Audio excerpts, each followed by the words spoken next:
আমি একলা একলা খাই আর তোমরা দাঁড়াই থাকো। এইভাবে একলা একলা খাইতে আমার লজ্জা লাগে। আপামনি, আপনি কোন আপনি কিভাবে খাইতে চান, কাল থেকে সেভাবেই ব্যবস্থা করুন।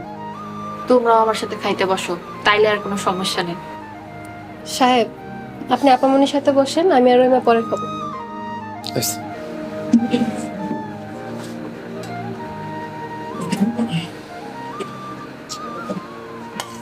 আপামনি, আজকে আপনার বাড়িতে গেছিলাম।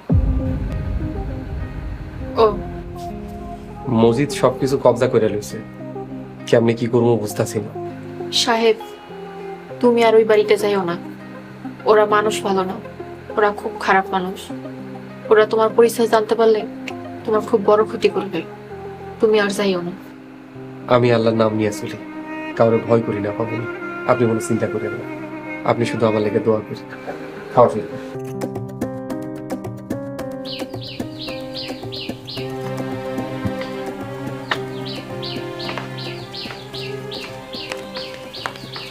ভাবি, ঘর দুয়ার উঠান মুঠান ঝাড়ু দেওয়া শেষ, আজকে কাপড় ধুতে দেবেন?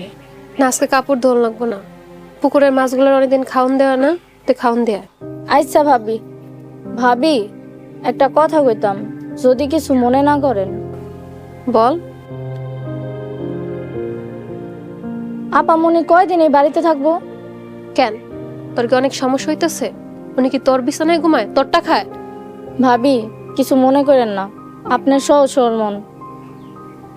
এই মহিলারে দেখলে মনে হয় উচ্চ শিক্ষিত, দেখতেও সুন্দরী। সাবধানে থাকেন। তুই কি কইতে চাইতাছস? ভাবি, জীবনে তো কম দেখলাম না।